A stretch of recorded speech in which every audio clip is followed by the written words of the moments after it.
ನಮಸ್ಕಾರ ಯಾತ್ರಿಕರೇ, ನಮ್ಮ Hemadri tours travels ಕಡೆಯಿಂದ ನೀವೇನಾದರೂ ಚಾರ್ಧಾಮ್ ಯಾತ್ರೆಯನ್ನು ಮಾಡಿದರೆ ನಿಮಗೆ ಕೇದಾರನಾಥನ ಒಂದು ದರ್ಶನವನ್ನು ಅತ್ಯಂತ ಸುಲಭ ರೀತಿಯಲ್ಲಿ VIP ದರ್ಶನವನ್ನು ನಾವು ಮಾಡಿಸಿಕೊಡುವಂಥವರಿದ್ದೀವಿ.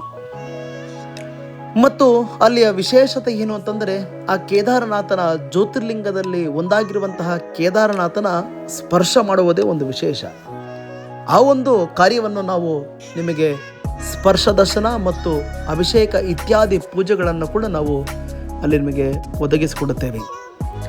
ಅದೇ ರೀತಿ ನಮ್ಮ ಹೇಮಾದ್ರಿ ಟೂರ್ಸ್ ಯಾತ್ರಿಕರಿಗೆ ಅವರೆಲ್ಲರಿಗೂ ಸಹ ಭಗವಂತ ಆಶೀರ್ವಾದ ಇರಬೇಕು ಅನ್ನೋ ಒಂದು ದೃಷ್ಟಿ ನಮ್ಮದು. ಅದೇ ಕಾರಣಕ್ಕೆ ನಾವು ರುದ್ರಾಕ್ಷಿ ಮಾಲೆಗಳನ್ನು ಆ ಕೇದಾರನಾಥನ ಒಂದು ಮೂರ್ತಿಯ ಮೇಲೆ ಇಟ್ಟು ಅಭಿಷೇಕ ಪೂಜಾ ಇತ್ಯಾದಿಗಳನ್ನು ಮುಗಿಸಿಕೊಂಡು ಆ ರುದ್ರಾಕ್ಷಿ ಮಾಲೆಗಳನ್ನು ನಮ್ಮ ಹುಕ್ಕಿ ಮಠದಲ್ಲಿ ಓಂಕಾರೇಶ್ವರ ಮಂದಿರದಲ್ಲಿರುವಂತಹ ಕೇದಾರ ಜಗದ್ಗುರುಗಳವರ ಅಮೃತ ಹಸ್ತದಿಂದ ತಮಗೆಲ್ಲರಿಗೂ ಸಹ ವಿತರಣೆ ಮಾಡ್ತಾ ಇದ್ದೀವಿ. ವಿಶೇಷ ಏನು ಅಂತಂದರೆ, ಕೇದಾರನಾಥನ ಒಂದು ದೇವಾಲಯಗಳು ಬಾಗಿಲುಗಳು ಓಪನ್ ಆದಾಗ ನಮ್ಮ ರಾವಲ್ ಪದವಿ ಭೀಮಾಶಂಕರಲಿಂಗ ಶಿವಾಚಾರ್ಯ ಮಹಾಸ್ವಾಮಿಗಳವರ ಅಮೃತ ಹಸ್ತದಿಂದ ಆ ದೇವಾಲಯಗಳನ್ನು ಪ್ರಾರಂಭ ಮಾಡುವುದು ಪೂಜೆಗೆ.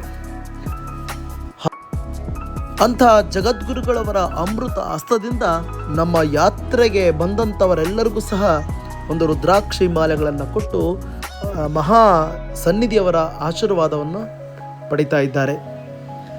ಈ ಒಂದು ಜ್ಯೋತಿರ್ಲಿಂಗದಲ್ಲಿ ಒಂದಾಗಿರುವಂಥ ಕೇದಾರನಾಥನ ದರ್ಶನವನ್ನು ಮಾಡಬೇಕು ಅಂತಂದರೆ ನಿಮಗೆ ಏಪ್ರಿಲ್ ಮತ್ತು ಮೇ ಮತ್ತು ಜೂನ್ ತಿಂಗಳು ಮತ್ತು ಸೆಪ್ಟೆಂಬರ್ ಮತ್ತು ಅಕ್ಟೋಬರ್ ತಿಂಗಳಲ್ಲಿ ಮಾತ್ರ ನಾವು ಯಾತ್ರೆ ಮಾಡಲಿಕ್ಕೆ ಸಾಧ್ಯವಾಗುವಂಥದ್ದು. ಆ ಪ್ರಕೃತಿ ಸೌಂದರ್ಯವನ್ನು ನೋಡಲಿಕ್ಕೆ ಈ ಒಂದು ದಿನಗಳಲ್ಲಿ ಮಾತ್ರ ನಿಮಗೆ ಸಾಧ್ಯವಾಗುವಂಥದ್ದು. ಮತ್ತು ಜುಲೈ ಮತ್ತು ಆಗಸ್ಟ್ ತಿಂಗಳಲ್ಲಿ ನಾವು ಯಾತ್ರೆಯನ್ನು ಮಾಡೋದಿಲ್ಲ. ಕಾರಣ ಏನು ಅಂತಂದರೆ, ಮಳೆ ಜಾಸ್ತಿಯೇ ಆಗುತ್ತಾ ಇರುತ್ತೆ. ಅದಕ್ಕೋಸ್ಕರವಾಗಿ ನಾವು ಯಾತ್ರೆ ಮಾಡಲಿಕ್ಕೆ ಸಾಧ್ಯವಾಗದಂಥ ಸಮಯ.